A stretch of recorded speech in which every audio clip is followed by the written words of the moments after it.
Good morning. You're listening to Daybreak with Jeff Slakey and Spencer Hughes, and this is part 2 of our interview with Richard L. Haight. The website is richardlhaight.com. You can get his books through there. Some are available through Kindle. There's a members area. There's all sorts of great information on the official website of Richard L. Haight. And he is a martial arts expert, a spiritual teacher, and best-selling author. And we are talking with him about one of his books, The Warrior's Meditation, although I'd love to have you on as I read more of your books, Richard, and talk about some of the other ones in depth. But you had mentioned how children are really kind of more adept at this than even adults. And that goes back to my concern that up until, I don't know, maybe the last 5 or 10 years, it seems to me, this wasn't really talked about with kids. Parents don't really even understand it, let alone be able to teach it to their kids. And a lot of teachers, certainly in parochial schools, stay away from this because of that concern that it's indoctrination or this misconceived notion that people have that meditation equals religion and somehow it's tantamount to teaching religion in schools, but it really isn't. So it's a shame, really, when you think about the kids are really more in tune to this and they catch on to it quicker than adults do, and yet a lot of them aren't taught that. What are your thoughts on teaching kids at least rudimentary basics of meditation at an early age? I think it's an incredible opportunity if we could seize upon it. And unfortunately, as you just said, the association between meditation and some sort of religious structure really holds back the process. And so these days I've actually just been using the word awareness a lot more often. But I define awareness as being something quite different from how most people think of awareness. Most people think of awareness as like alcohol awareness, campaign. It's essentially knowledge, right? Right. But what I'm talking about is something that's actually much deeper underneath. If we were to look at like the brain structures, underneath the structures that hold knowledge, much more in tune with the organism itself, it's just a complete awareness of what is occurring in this now-ness. Whatever this moment is has nothing to do with your thoughts, beliefs, ideologies, or anything like that. When the nervous system settles into that awareness, there's just clarity. And that really is awareness. No, it's not knowledge. It is awareness. At that moment, there isn't a feeling of I am Richard or I am a this or I'm a that, I'm a doctor or whatever. It's none of that.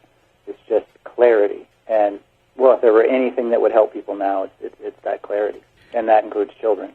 And I think we're at a crossroads here of something. I don't know exactly what it is. It seems that we had the coronavirus, which was just unreal to all of us and unprecedented in any of our lifetimes. And if you had told me back in January, February that I'd be home for 3 months and trying to adapt and being laid off and being afraid to go out of the house, and it's just very interesting times. And then just as the economy opens up to that, now we have mass protests, and although some of it has gone beyond that into, rioting and things like that, it seems that we're in very uncertain times, to say the least. And meditation can help us focus, right, more during uncertain times. It seems like, if anything, this warrior's meditation is more important now than perhaps at any other time in most of our lifetimes. Yes, absolutely. So what's happening is everybody is arguing and fighting and feeling the stress, and basically they're stuck in a beta brain wave. There's different brain waves that you experience throughout the day. When the body's balanced, beta is not the brain wave that you're normally in. For example, hunter-gatherers spend their day being peripherally aware, noticing the environment around them, because if they don't, they get et. Yeah. But surprisingly, that doesn't create an anxiety in them. That awareness creates a calmness, because it's alpha brain wave. It's actually a slower brain wave. It actually allows the body to stay in a rest and recovery mode and not a fight-flight mode, which right now everybody's constantly in a state of anxiety-producing fight-flight mode. It's as if we're being preyed upon all the time, right? And that's not good for us. It's not good for our physical bodies. It's not good for mentally, certainly. That's right. It stresses all the organs. It stresses every aspect, throws off the hormones. It's a disaster to live in beta, right? But that's what people are right now, and no solution can come from that because there cannot be clarity, right? And so the first step is just to get back to clarity, and then from there you can start to communicate just as beings. Not beings of this race or this ideology or that ideology, or this party or that party, but just as beings. It seems to me that people have complicated life more than we need to. Do you agree that, I mean, we have our challenges. Obviously, we need to survive. We need to make money. We need to support our families. We need to have balance. We need to have all this stuff. But I feel like we complicate things way too much as well. And one of the most powerful, you have a lot of powerful passages in this book, but in chapter 11, if you don't mind, I'm going to quote here. You say, once you realize that at least to a great degree what you perceive may be occurring only within your brain, you can then begin to look at what your brain is perceiving and projecting with great curiosity, with fresh eyes, as it were, not assuming that what you perceive of the world or of yourself is ultimately true. And I think that's brilliant, because that's the key to everything, isn't it? Everything that happens to us is in our own mind. I mean, everything. I mean, it's our perception, from the pandemic to the riots to the protests to our health to our jobs to our family relationships. It's everything occurs inside the brain. If our brain were to shut off, all of this stuff would cease to exist in kind of an existential description, I guess. I mean, the world would go on for those still in it. But if your brain shut off right now, that's it for you. Everything's unplugged. And you wouldn't even know the world was going on without you in it. Right. So everything is, you know, I used to think it was kind of woo-woo, kind of goofy stuff when I'd read authors who I now have great admiration for, saying things like, the sun rises for you, the sun sets for you, the birds sing for you, there's joy in the world for you, there's music for you. And I thought, well, that's kind of selfish, that's kind of strange. But it really is true, because I'm the only one that can experience that. I can only... The reflection of the nervous system's perception of being in a box.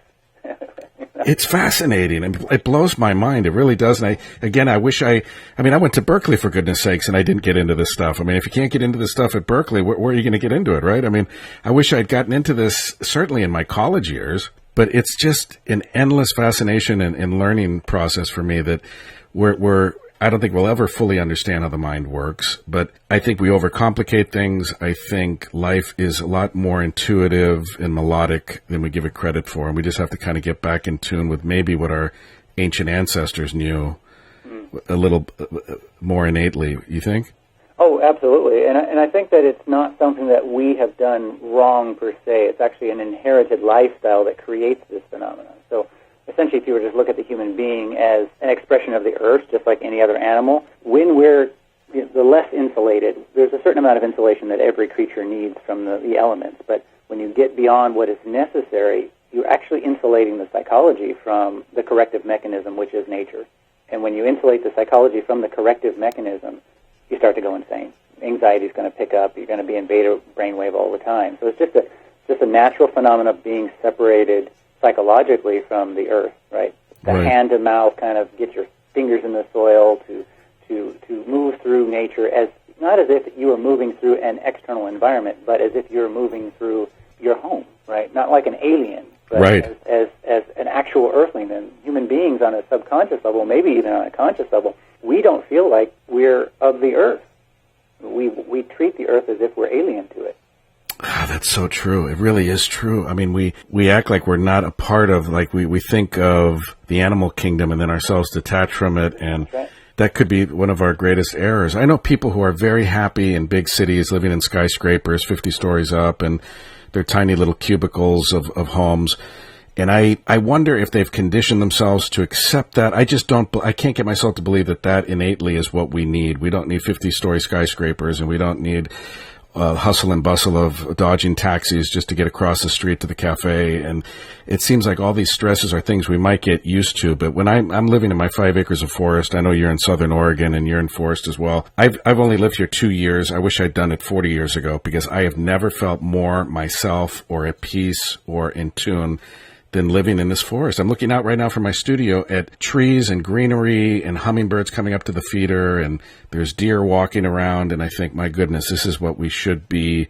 This should be kind of our state of mind all the time, I think. That's right, and you wouldn't have known that until you experienced it, and that's just the reality. We don't know what we don't know. We don't know what we're missing until we experience it. So when I was, a young man, and I grew up in the countryside. I grew up on a horse ranch, so I kind of, like at a young age, I had a strong connection to nature. But when I would meet people that were not connected to nature, we couldn't relate, right? And I couldn't understand how could you not appreciate this amazing thing that is life? But then after living in Tokyo for a long enough period of time, and that's what it is, the skyscrapers and all that, they just don't know. They don't know. And when they spend enough time in nature, something instinctive starts to emerge, and when that emerges and they feel that, it's not so easy just to go back to the way you lived before.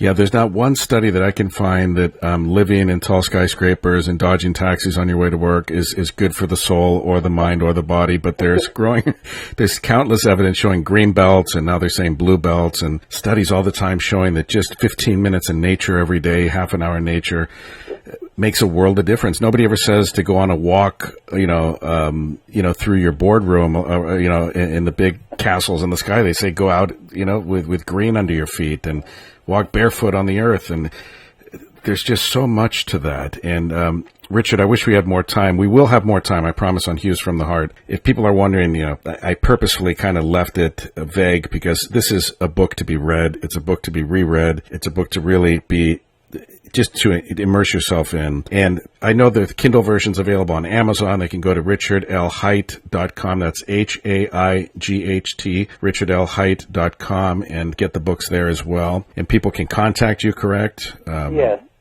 And the books can be ordered in paperback or audiobook in any online store, and they probably be ordered through any bookstore. So. Okay, I appreciate it, Richard. Thanks for being with us here on the show. Thank you. Take care. You're listening to Daybreak.